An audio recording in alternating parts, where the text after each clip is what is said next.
احباب عزیز وقار، یقیناً آپ حضرات نے محسوس کیا ہوگا کہ دوران تلاوت خاموشی، ادب و احترام اور ہمہ تن گوش ہو کر تلاوت قرآن سماعت کرنے کے بعد ہمہ تن گوش ہو کر تلاوت قرآن سننے سے محفل پاک کے اندر کیسی روحانیت اور نورانیت سچائی ہوئی تھی، اور اللہ رب العزت کا پاکیزہ کلام ہمارے دلوں پر کیسے کیف آور اثرات مرتب کر رہا تھا۔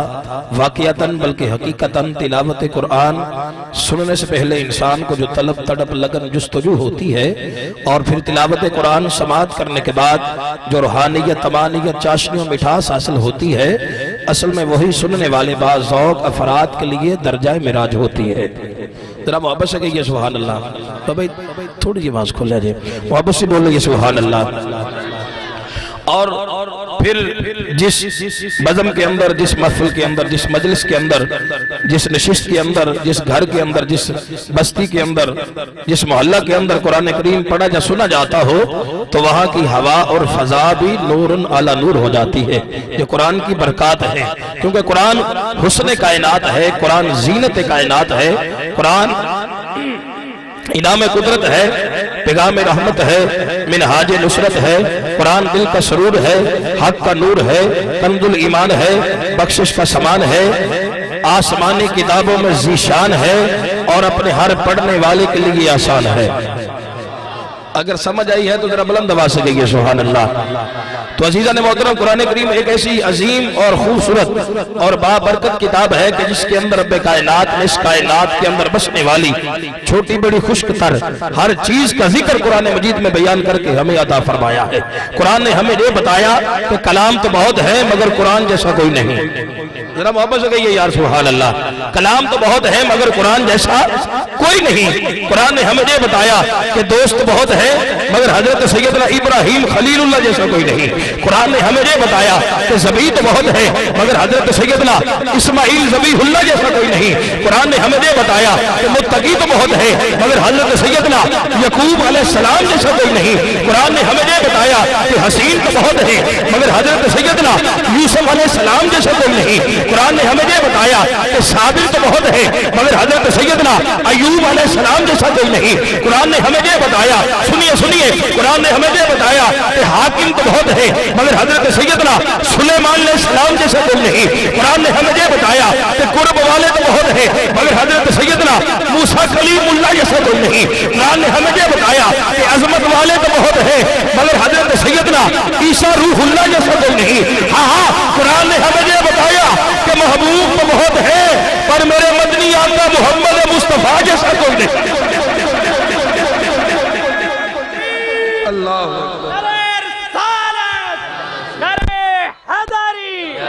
ہاں حضرات، قرآن نے ہمیں یہ بتایا کہ عورتیں تو بہت ہیں مگر ازواج مطہرات جیسی کوئی نہیں۔ ذرا محبت سے کہیے یار سبحان اللہ۔ میرے نبی کی بیویوں جیسی کوئی عورت نہیں۔ قرآن نے ہمیں یہ بتایا کہ ہر نبی کے صحابہ تو بہت ہیں پر میرے نبی کے صحابہ جیسا کوئی نہیں۔ قرآن نے ہمیں یہ بتایا کہ ہر نبی کی امت میں ولی تو بہت ہیں پر میرے نبی کی امت میں ولیوں جیسا کوئی نہیں۔ قرآن نے ہمیں یہ بتایا اب تیرا دل کرے ہاتھ اٹھا یا نہ اٹھا، سبحان اللہ بول یا نہ بول، میں تجھ میں چھوڑتا ہوں۔ قرآن نے ہمیں یہ بتایا کہ ہر نبی کے امتی بھی بہت ہے، ہر نبی کے امتی بہت ہے پر میرے نبی کے امتی جیسا کوئی نہیں۔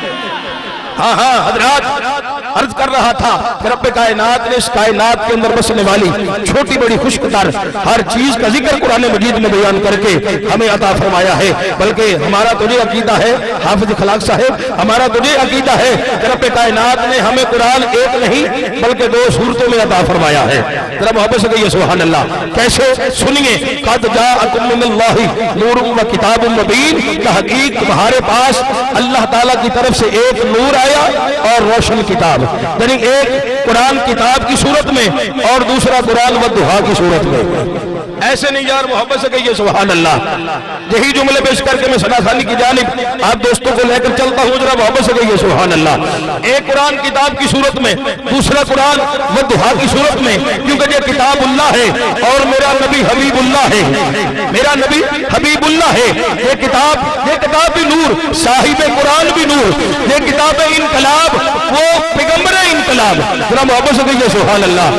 یہ کتاب انقلاب, صاحب قرآن پیغمبر انقلاب, یہ قرآن متن, صاحب قرآن تشریح, یہ قرآن لکھا ہوا, صاحب قرآن بولتا ہوا, یہ قرآن جنت کے قریب کرنے والا, صاحب قرآن جنت تقسیم کرنے والا, صاحب قرآن جنت تقسیم کرنے والا, یہ قرآن برکت والا, صاحب قرآن رحمت والا, یہ قرآن صداقت والا, صاحب قرآن شرافت والا, یہ قرآن راحت والا, صاحب قرآن شفاعت والا, یہ قرآن اعزاز والا, صاحب قرآن نماز والا, یہ قرآن فکر والا, صاحب قرآن ذکر والا, یہ قرآن تفسیر والا, صاحب قرآن تاثیر والا. اگر اس قرآن کی تلاوت کرنے سے ادب ملتا ہے تو پھر اس صاحب قرآن کا ذکر کرنے سے رب ملتا ہے. تو اس میں بھی کمال, اس میں بھی کمال, اس میں بھی جمال, اس میں بھی جمال. یہ کتابوں کا سردار, وہ نبیوں کا سردار. ذرا محبت سے کہیے سبحان اللہ. اگر اس قرآن کے پارے حسین ہیں تو میرے نبی کے نظارے حسین ہیں. اگر اس قرآن کی سطریں کالی ہیں تو میرے آقا مصطفیٰ کی زلفیں کالی ہیں. اگر یہ لاریب کلام جلیل ہے, وہ روز محشر عاصیوں کا وکیل ہے. یہ منبع رشد و ہدایت ہے, وہ جان رحمت صاحب شفاعت ہے. اس کے سارے پیغام سچے, میرے نبی کے سارے غلام سچے. اگر اس قرآن کی تلاوت کرنے والا قاری بنتا ہے تو پھر میرے نبی کی زیارت کرنے والا صحابی بنتا ہے.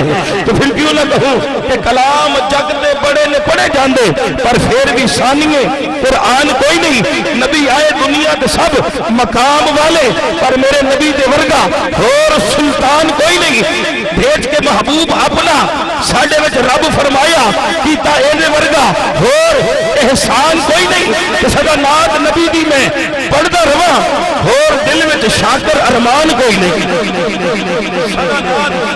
سدا نات میں نبی دی پڑھدا رواں اور دل وچ شاکر ارمان کوئی نہیں. دعا کیجئے کہ رب کائنات ہمیں قرآن مجید پڑھنے کی, سمجھنے کی اور پھر اس پر عمل کرنے کی توفیق عطا فرمائے. تو آئیے میں اب